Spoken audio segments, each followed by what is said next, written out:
और खैरागढ़ के पूर्व प्रत्याशी विधानसभा बड़े भाई रामनाथ सिंह जी से गुजारिश करूंगा कि वो आए अपनी बात को रखें। बड़े भाई रामनाथ सिंह गुंडे दो तरह के होते हैं, सरकारी गुंडा और गैर सरकारी गुंडा। गैर सरकारी गुंडा वो होता है जो अपनी ताकत पे, लठ की दम पे, बंदूक की दम पे पैसा कमाता है, वो होता है गैर सरकारी गुंडा। होता है कि नहीं? पंजाब तक सुनील फौजी का युवा बहाना भाई सब एक साथ है। ये तो आपकी 11 मांगे तो मानोगे 21 मांग, अगर हम तुम सब एक साथ होगे तो।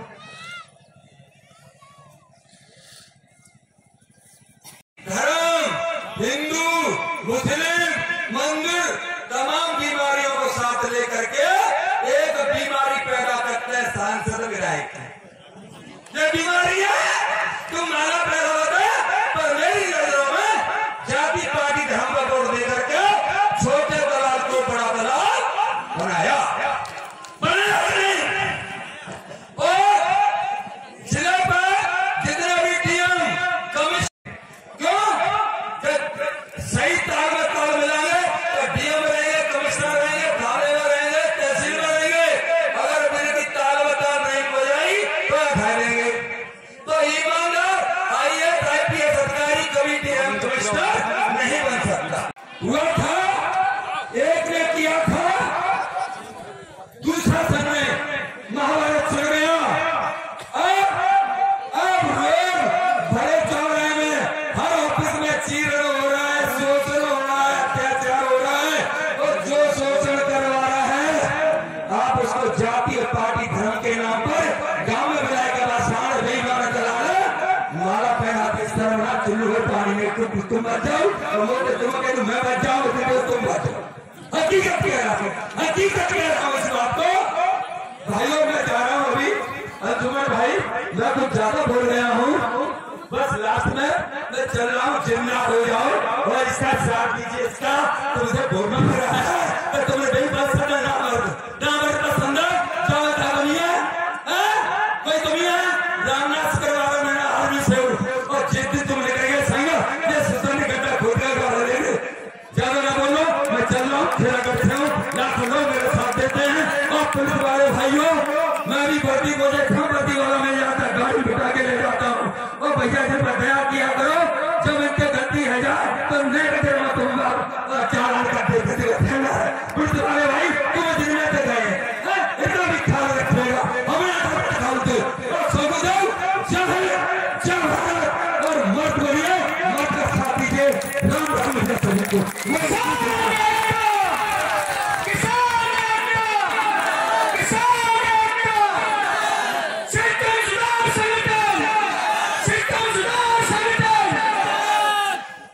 सभी को सरकारें अपना काम कर रही है, जिस तरीका से किसानों की पीड़ा को न समझा जा रहा है, न देखा जा रहा है। जहां पर भी इम्तिहान बाकी है। जो मेड़ों पर उदास बैठे हैं किसान, जो मेड़ों पर उदास बैठे हैं किसान, उनकी आंखों का ईमान बाकी है। ए बादलों समय पर बरस जाना, किसी का घर गिरवी है तो किसी का लगान बाकी है। कहते हैं बेटी नहीं होगी तो बहू कहां से लाओगे, बेटी नहीं होगी तो बहू कहां से लाओगे, अरे ये किसान ही नहीं होंगे तो रोटी कहां से खाओगे। मित्रों, किसान की समस्या को ध्यान देने वाला न सरकार न प्रशासन, सब अनदेखा करने की होड़ में है।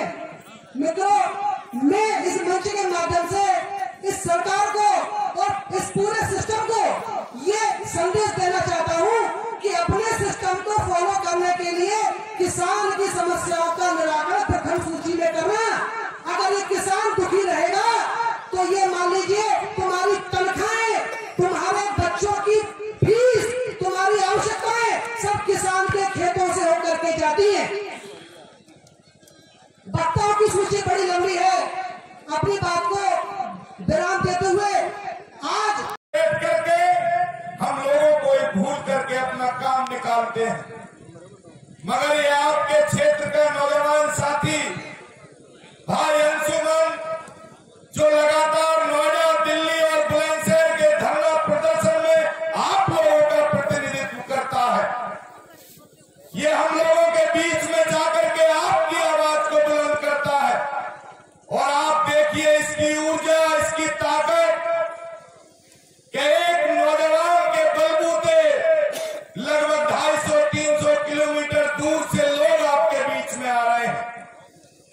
मैं आपकी संख्या को देख करके कहीं ना कहीं अपने मन में सोच और विचार कर रहा हूं कि एक ऐसा शक्तिशाली युवा जो आपके क्षेत्र की आपके समस्या में सुलझा दो। कोई बड़ी भारी बात ना, बहुत छोटी छोटी समस्या है, कोई बहुत बड़ी बात ना। भाई तो आगे की बात हो रही, आगे की लोग जानेंगे। और ऐसा भी हो सके कि साहब राष्ट्रीय अध्यक्ष हमारे कई बैठे, अब संयुक्त मोर्चा का मामला तो बात तो सबकी माननी पड़ेगी। यदि रोड पे धरना लगा तो रोड पे धरने में सारे लोग साथ रहेंगे, ये हमारा कहना है अपने भारतीय किसान यूनियन चरमोनी की तरफ से, क्योंकि मैं प्रदेश प्रभारी हूं, मेरी उत्तरदायित्व है। तो जितने साथी बैठे हैं, ये मंच जो फैसला ले, जिस तरह का फैसला ले, हम उनके साथ हैं। राम राम साहब। उत्तर प्रदेश के जो भी सक्रिय संगठन कार्य कर रहे हैं, वो सभी राष्ट्रीय अध्यक्ष हमारे मंच पर उपस्थित हैं। सभी लोगों का मैं हाथ जोड़कर हार्दिक स्वागत और अभिनंदन करता हूं। जैसा कि आप लोगों को ज्ञात है, हमारी जो भी सरकारें आई गई, लेकिन आज तक किसी ने किसान के बारे में नहीं सोचा। हम लोगों को ये किसान संगठन बनाने की जरूरत क्यों पड़ी? जो भी सरकार आ रही है, उन्होंने अपनी 4 पुस्तों के बारे में सोचा, अपनी पुस्तकों के लिए धन इकट्ठा किया, और आज इस कंडीशन पर आ गए कि जो वर्तमान सरकार चल रही है उसके सामने खड़े होने की स्थिति में नहीं है। क्यों? क्योंकि किसी की बुआ, किसी के फूफा, किसी के मामा और किसी के चाचा और किसी के पिताजी सब भ्रष्टाचार में लिप्त हैं। सबका काला चिट्टा हमारे मोदी जी ने निकाल रखा है। अब अगर वो बोलते हैं, अगर वर्तमान सरकार के बारे में बोलेंगे तो जेल की सलाह को पीछे जाएंगे। आपने पिछले समय में देखा होगा, आज तक जितने भी आंदोलन हुए, किसी भी आंदोलन को सरकार ने सफल नहीं होने दिया। एक सिर्फ ऐसा आंदोलन है जो कि हम लोगों ने दिल्ली के बॉर्डर पे जाके किया। 1 साल हमारे किसान देवताओं ने वहां पे धरना प्रदर्शन किया, जिसमें हमारे पंजाब के, हरियाणा के भाइयों ने बहुत बढ़कर के हिस्सा लिया। वो बहुत धन्यवाद के पात्र हैं। लेकिन हमारे उत्तर प्रदेश से किसान देवता है, लेकिन कम से कम 20 से 25% पहुंच पाए। 75% को तो यही नहीं पता है कि आंदोलन हुआ क्या के लिए। ये सबसे बड़ी कमी है हम लोगों की। आप लोगों को अपनी ताकत का एहसास नहीं है। आप लोगों को यही नहीं पता है कि सरकार से क्या क्या सुविधाएं हमें किसान देवताओं को मिल रही है। हम लोग अपनी आने वाली जो पीढ़ी है उसका भला कैसे कर सकते हैं?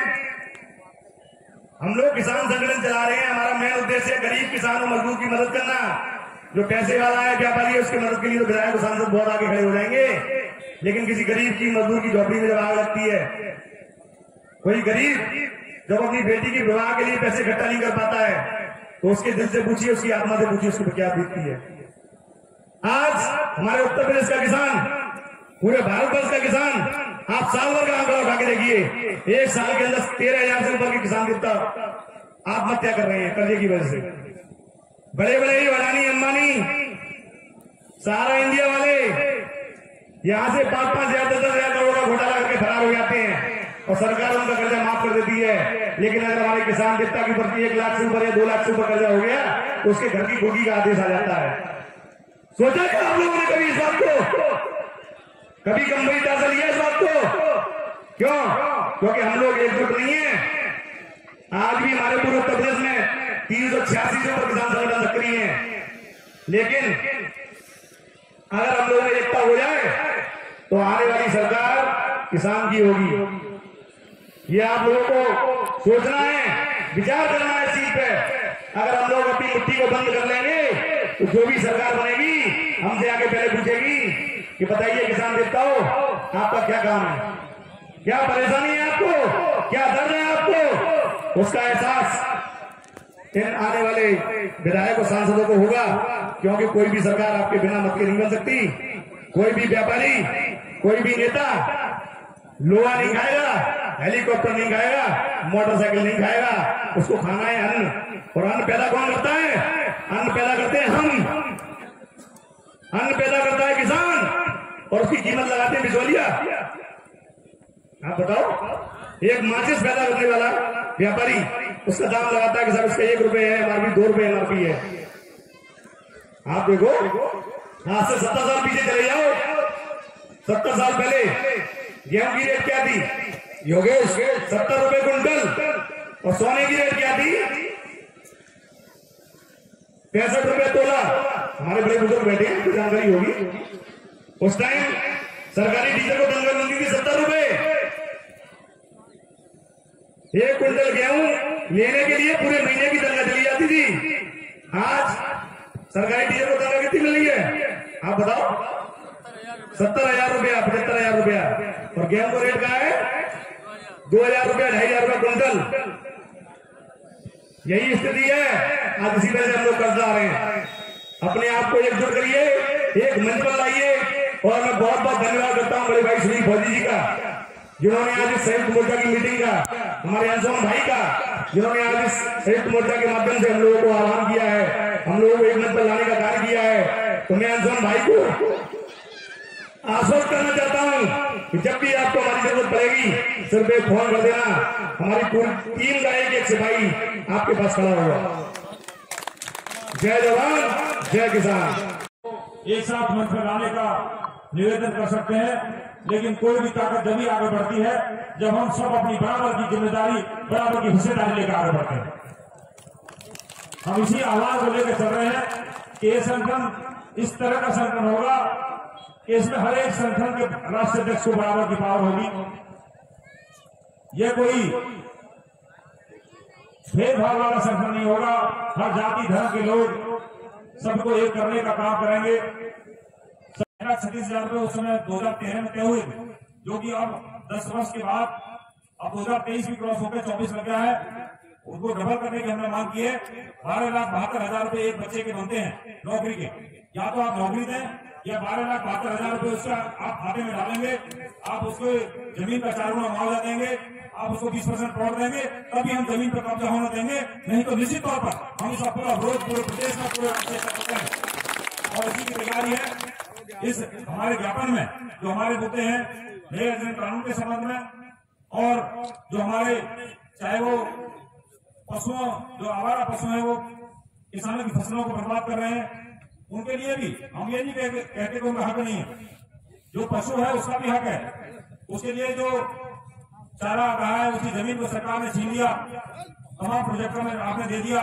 उनके लिए जो गौशाला की आप बात करती है प्रदेश सरकार, उनको निश्चित तौर पर गौशाला में उनका इंतजाम किया जाए, उनके लिए भोजन की व्यवस्था की जाए, उनके लिए जो चारा है वो उपलब्ध हो, और खेतों की बाड़ेबंदी हो जिस तरह से अन्य राज्यों में हो रही है। फ्री ऑफ कॉस्ट सरकार की तरफ से तार लोहे के हमारे बीच में डीसीपी मैडम जो पुलिस की तरफ से पहुंची है, डीसीपी जो हमारे बीच में आए हैं प्रशासन की तरफ से, उनको हम आगे जाओ ना यार, तुम मतलब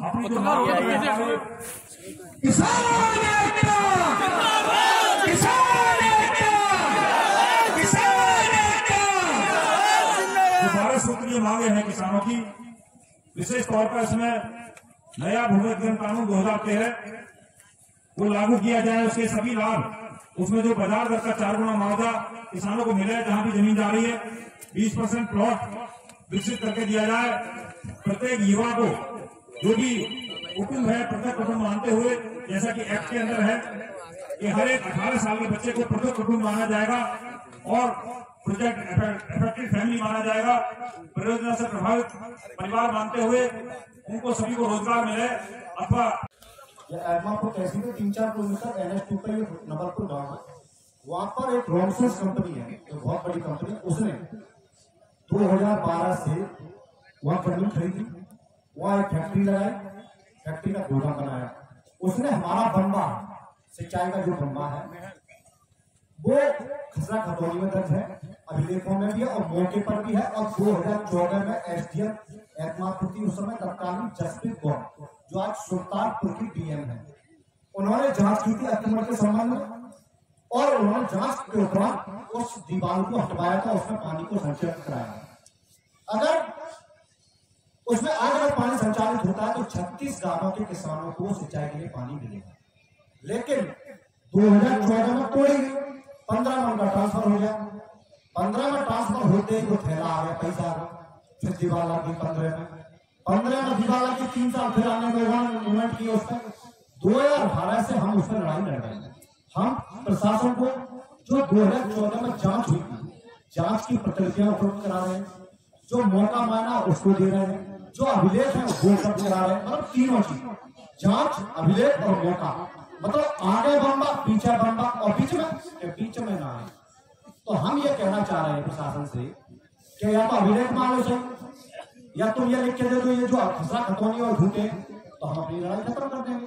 या फिर ये कह दो कि जो 2014 में एसडीएम जसप्रीत कौर ने, जो आज सुल्तानपुर की डीएम है, उन्होंने जांच की थी वो गलत थी और वर्तमान जांच है वो सही है। पहले प्रशासन ये तय कर ले कि 2014 की जांच सही है कि 2024 की जांच सही है, ये प्रशासन तय कर ले। तीसरी बात, और जो कछूरे मानो तो मौका तो मान लो, मौका तो गांव के लोग तो मौका मानते हैं कि भरजेट मिल रहे तो जानते हैं। तो मैडम वहां पानी आज भी है, पानी आगे बढ़ नहीं पाता है, अगर और पानी आगे भी पीछे आता है उससे भी हमें नुकसान है। क्यों? क्योंकि वो क्षेत्र पूरा डार्क जोन, पानी की कमी है। अगर पानी उसमें आता है तो ओवरफ्लो होता है, क्योंकि आगे निकासी नहीं है। ओवरफ्लो होने के कारण वहां पर जो फसल पैदा होती है वो एक सरसों की, और सरसों की फसल में 1 या 2 पानी मैडम लगते हैं। अगर ज्यादा पानी वहां आता है, ओवरफ्लो हो जाता है, तो सैकड़ों बीघा वहां सरसों की फसल नष्ट हो जाती है। हमारी आपसे यह डिमांड है कि वो कंपनी जो दीवार लगाकर 18 गांवों 36 गांवों के किसानों को पानी रोका गया है, क्योंकि मोदी जी कहते हैं हर खेत तक हर मेड़ तक पानी पहुंचे, तो वहां पर जब मेड़ तक और खेत तक पानी पहुंच रहा था और 36 गांवों के किसानों को सिंचाई के लिए पानी रोका गया है, अगर आप चाहें तो उसको तोड़वा के जांच करवा के, जांच तो करनी नहीं है, 3 चीज हमने आपको अभिलेख देने को तैयार है तीनों, आप चाहें आप सक्षम अधिकारी को उसको तोड़वा दें। लेकिन मैडम वो ना चीज कि वही आश्वासन बहुत हमें हो गया, सर ऊपर निकल गया। तमाम एसडीएम आते हैं, तमाम एसीपी आते हैं, हमारा हर से झगड़ा रहता है, और ये 5 साल से लगातार हम इस लड़ाई को लड़, कई बार हमने, आप ही नहीं, हमने तहसील में कई बार ताला डाला, कई बार मुकदमा पर लिखा गया, मैंने कलेक्टर में कई बार ताला डाला, मुकदमा लिखा गया, हमने कमिश्नरी लिया, वहां भी ये सब चीज हुआ। लेकिन हम ये जानना चाह रहे हैं, हमारे मोर्चा के लोग हैं, ये कब तक चलेगा? आप लोग मानते क्यों नहीं? आप लोग ना अभिलेख मांग रहे हैं, ना रिपोर्ट मांग रहे हैं अपनी भी, और ना मौका मांग रहे हैं। तो एक तो ये हमारा गुजारिश, एक हमारी डिमांड इसमें है। दूसरी हमारी डिमांड है, ये जिस गांव से आप निकल के आए सवाई में जगह है किसान के नाम में, खसरा खतौनी, तो खसरा खतौनी किसान के नाम में, वहां पर किसी व्यक्ति ने कब्जा कर लिया। जमीन बताइए, कृषक भूमि है हमारे नाम में दर्ज है। जांच में क्या? जांच में तो वो यही है, उसे स्पष्ट नहीं दिया है। उन्होंने जांच कर ली है कि गाटा संख्या 484/2 इस ये फलाने सी, जिसका जो हमारा बच्चा है उसकी मैंने बात रखी कि इनकी जगह है, और 489 आती है मैडम ऊसर, वो भी सरकार जो है ऊसर में उसने लिखाया है कब्जा। तो हम ये कह रहे हैं कि 89 पे कब्जा तो बना रहे दो, लेकिन हमारा 84 तो सेपरेट हुई ना, तो 84 पे हमें कब्जा दिलवा दो, इतनी सी बात है। अब क्या हुआ कि वहां कैमरा लग गए, वहां पुलिस रहने लगी, भाई सिक्योरिटी करने लगी, मतलब हमारी जगह खाली है। 89 में जांच कब्जा दिखा रही है और खाली 84 है, तो 84 हमें दे दो, हम तो इतना कहना है। वहां कैमरा भी लग गया, लेकिन इतना नहीं हुआ कि जो जांच हो गई है, जो हमारी जगह दिखाई गई है कि बाबा कब्जा दिखा, 2 पुलिस वाले बैठेंगे, एक वहां ऐसा ही बैठेगा और कैमरा लग गए। लेकिन ये नहीं कि जांच जिसकी जमीन है उसको कैमरा लगाए तक समाधान है, हम आंदोलन नहीं करेंगे, हम तो ताला डाल देंगे। अब ये है मैडम, जैसा हमने फुलवार में करा था, सबके मीटर उठवा के एक दिन जाके बिजली विभाग जमा कर दो, हर चीज के सरकार शासन प्रधान को बाहर लगाओ, सुनवाई न करेंगे ये लोग हैं। ठीक है, सबकी एक लिस्ट बनाइए, एक टाइम निश्चित करिए, हम आपके साथ चलेंगे, सबके मीटर उठवा के बिजली विभाग जमा कर दो। बहुत अच्छे। हम ये भी चाहते हैं सिस्टर कि हमारे क्षेत्र में मैं उस रोड पे बात करने को भी आपसे तैयार हूँ। हाँ बिल्कुल, है ना, कोई दिक्कत कानून नहीं। व्यवस्था को अपने नहीं, हाथ कानून में व्यवस्था आप लेके देख रहे हैं, आप 12 घंटे से किसान बैठे हैं, क्या मतलब है? इनकी मांगों को एलआई वालों के माध्यम से पहुंची नहीं है इनकी मांग। एसडीएम को खुद आना चाहिए था। ये आपसे रिलेटेड नहीं है मैडम, ये मांग आपसे रिलेटेड नहीं है। हम भी कानून जानते हैं, हम भी जानते हैं तरीका। आपको ज्ञापन दे के चले जाएंगे, आप क्या करोगे इनमें? आपको क्या चाहिए? आप कुछ हमें एसडीएम सुनो हमसे बात अरे सुनो माइक दो ना माइक दो विवाद नहीं चाहिए आप इसमें क्या कर सकती हो समाधान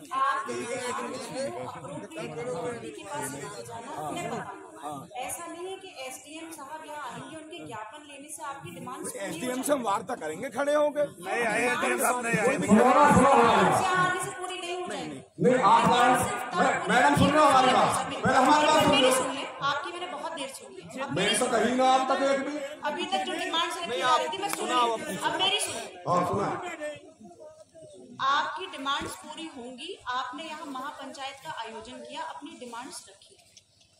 उन्होंने बताया 2012 से इसमें जांच चल रही है, 14 में जांच हो गई, उसके बाद एक रिपोर्ट आ गई। थोड़े समय पहले भी तहसील में ये लोग गए, वहां पर भी एक कमेटी गठित हुई और जांच हो गई। जांच इन्हें नहीं मिली, पता नहीं है जांच में क्या हुआ। भी तो चाहिए जी जांच से तो वो जांच क्या हुई है, वो जांच आपको तहसील में ही मिलेगी, वो यहाँ तो मिलेगी नहीं। तो इसीलिए तो बुलाया जा रहा है। आपने हमें ज्ञापन दे दीजिए, वो जांच क्या है वो हम आपको जांच बताते हैं। देखिए ज्ञापन खेल रहे हो ज्ञापन खेल नहीं है, ज्ञापन खेलने को शौक तो 2014 से खेल रहे हैं। अब ये मामला इतना संयुक्त मोर्चा का मामला बन गया और संयुक्त मोर्चा अपने तरीके से लेने लगेगा। अब ये इनके हाथ में नहीं है। संयुक्त मोर्चा हमारी बहन हो, सम्मानित हो, यहाँ सारे आपके भाई और आप हमारी बहन हो। हम नहीं चाहते कि जो आपके लेवल का मैटर नहीं है उसमें आपको भी फंसाया। बिल्कुल बेमतलब आप यहाँ पर इनसे भरोसा दिला जाओ, आप कह के दे जाओ, हमें क्या आपकी सारी मांग पूरी मैं आपको दिला आप कह दीजिए। ये लिख के आपको कौन दे देगा कि ये सारी लिख के हम एसडीएम से जाएंगे ना, हम इधर जाएंगे ही नहीं यहाँ से। आश्वासन मैडम मैं बहन जी एक बात बताऊँ, मेरी बात सुनो, हम यहाँ से सुनो, नौकरी करते हम यहाँ से सिर्फ आश्वासन ही नहीं, एसडीएम विदेश में रहता है, एसडीएम को बुला लीजिए, एसडीएम को कोई नहीं, हम बात नहीं करेंगे, एसडीएम से बात लगता है ऊपर आ तो बैठ जाओ भैया, बैठ जाओ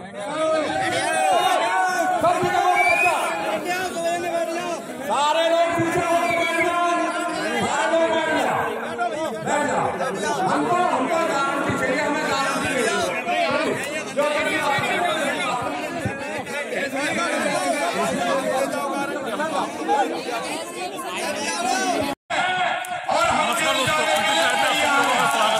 जैसा कि आज हम लोग आगरा जनपद के अहमदपुर तहसील में आए हुए हैं, जहां संयुक्त मोर्चा किसान की एक राष्ट्रीय किसान महापंचायत का आयोजन किया गया है। आइए जानते हैं कि क्या मांगे थी और क्यों इसका आयोजन किया गया था। हमारे भी सम्मानित साथी राष्ट्रीय अध्यक्ष अरुण शर्मा जी, आइए जानते हैं उनसे क्या जो आए हैं क्या मांगों को लेकर आज यहाँ धरना दे रहे हैं। जो हमारे किसान है आज आप लोग यहाँ आए हैं, क्या मांगे हैं आपकी? संगठन का नहीं है और जो निर्णय लेंगे तो किसान संयुक्त मोर्चा लेगा। पूछने का कार्यक्रम था, हमारा कोई निर्णय नहीं है, संयुक्त मोर्चा का जो निर्णय होगा वो हमारा निर्णय होगा। दिया जा रहा है, लेकिन किसानों को सिवाय आश्वासन के कुछ नहीं मिला। तो जब तक संयुक्त किसान मोर्चा के हमारे जो माननीय राष्ट्रीय संयोजक सुनील फौजी जी हैं, उन्होंने निर्णय दिया है कि जब तक हमारे 12 सूत्री ज्ञापन के जो मांगे रखी गई हैं उनकी पूर्ति के लिए माननीय एसडीएम महोदय हम लोगों के बीच में आकर के आश्वस्त नहीं करेंगे, तब तक हम इस मंच के माध्यम से न तो यहाँ से हटने वाले हैं और न यहाँ से उठने वाले हैं। या तो हमारी मांगों को पूरा किया जाए, अन्यथा हम लोग जेल जाने को तैयार हैं। कौन कौन तैयार है हमारे साथ?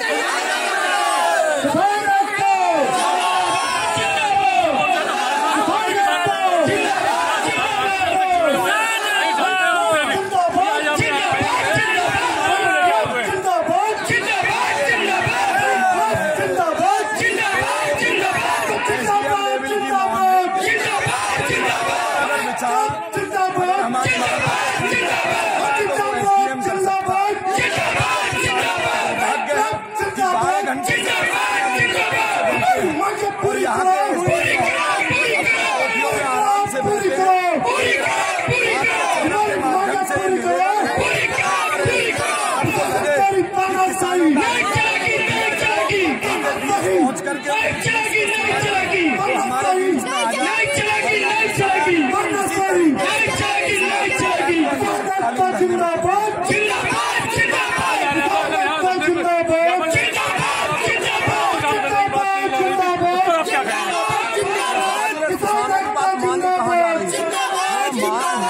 स्तर की मांग है उस स्तर का अधिकारी भी तो होना चाहिए। प्रशासनिक अधिकारी का ये पुलिस प्रशासन का काम तो है नहीं कि वो वहाँ कहीं बम्बा काट लिया है, कहीं किसी की जमीन दबा रखी है। तो वो जो तहसील का या SDM साहब है, ये तो उनका काम है, वो आए हमारी बात सुने, ना तो हम बैठे या फिर SDM यदि हमारी CO साहब जो खड़ी है ये यदि हमें लिखित में कोई आश्वासन देगा जा कि साहब हम करवाएंगे, उसके बाद में फिर हमें बतावे, हम फिर अगला फैसला लेंगे के बाद में फिर हम पंचायत रखेंगे, बड़ी पंचायत रखेंगे संयुक्त मोर्चा की, उसमें आगे सारा मामला सुलझा दिया जाए। हम बार बार टलकाने के मूड में नहीं है। जब 2014 से ये मामला चल रहा है, इस मामले को सुलझावे, ये संयुक्त मोर्चा लगा है तो मामला सुलझेगा। ये राष्ट्रीय अध्यक्ष भी हम लोगों के बीच है, आइए जानते हैं उनसे।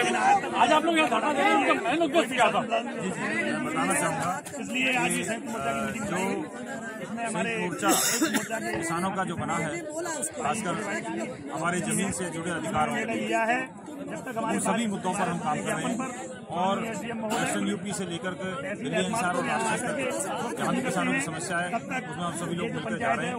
यहाँ पर हमें जानकारी मिली है कि जो सिस्टम सुधार संगठन की तरफ से जो मुद्दा उठाया गया है, जो कि हमारे संगठन में शामिल है, जो स्थानीय समस्या है वो ज्यादातर जमीन से संबंधित है, उनकी माप से संबंधित है। यहाँ पर आए हैं जवान के लिए भी और किसान के लिए भी। नया अधिनियम कानून लागू कराने के लिए किसान तो बगल में पैसा और किसका भरोसा चल रहा है, और जवान के लिए भी यहाँ सारी व्यवस्था है। सही बात हमारी आप भी हमारा साथ दीजिए, सभी से एक गुजारिश है। अमन ठाकुर जी ने रखी है, बिल्कुल सही बात है, क्योंकि प्रशासनिक अधिकारी जो है उन्हीं का काम है, पानी करते हैं, व्यवस्था है, खाने होगा की व्यवस्था है। अगर किसी को भी जैसे भी है अपने कार्यालय पे खाना भी चल रहा है। जैसा कि कहा जा रहा है एसीपी मैडम का काम शांति व्यवस्था से। आइए जानते हैं एसीपी मैडम से भी कि क्या कारण रहा कि उनको ज्ञापन नहीं दिया गया। हम लोगों ने संयुक्त हमारे साथ एसीपी मैडम जुड़ी हुई है, आइए उनसे जानते हैं क्या क्या कारण रहा कि किसानों ने उनको ज्ञापन नहीं दिया। मैडम जरा क्या कारण रहा कि किसानों ने आपको ज्ञापन नहीं दिया? किसानों ने यहाँ पे आज सुबह महापंचायत किया, सुबह से उनकी कुछ डिमांड थी जिसके बारे में इन्होंने सभी को पहले अवगत करा दिया। उन्होंने कहा कि सक्षम अधिकारी इनकी तहसील पर SDM जैसे मैडम ज्ञापन लेने का काम SDM तहसीलदार या ADM साहब का होता है, आपको ज्ञापन देने का क्या अधिकार है ज्ञापन लेने का? ये अधिकृत अधिकारी कोई भी हो सकता है जिसे DM साहब की तरफ से नॉमिनेट किया जाए, लेकिन डिमांड्स क्योंकि रिलेटेड रेवेन्यू डिपार्टमेंट हमारी मोर्चा की तरफ से आधा घंटे का प्रशासन को समय दिया गया और मोर्चा की तरफ से हमें निर्देशन भी किया गया कि ये नहीं होता है ज्ञापन में ऐसा नहीं तो हम लोग रेवेन्यू डिपार्टमेंट ले रोज चलो अभियान चला रहे हैं। जैसे कि अब ये ज्ञापन आपको नहीं दे रहे हैं, SDM साहब या कोई सक्षम अधिकारी आ रहे हैं? इसके बाद मैंने बात की अभी हम लोग एहतमापुर की तरफ रवाना होंगे साइकिल मार्च और वहीं पर सड़क पर प्रशासन से वार्तालाप की जाएगी। कितना समय लगता पहले भी कहा था कि यहाँ पे नारा दिया जाएगा कैसे चलो या रोक करो, लेकिन आप लोग तो सुनने ये भाषण कह रहे हैं। जैसे हमारे साथ एसीपी मैडम जुड़ी हुई थी, उन्होंने बताया कि ADM साहब से बात हुई है और कोई ना कोई सक्षम अधिकारी आने वाला है। मैं अमित गुप्ता, अंतरिक्ष लाइव के साथ।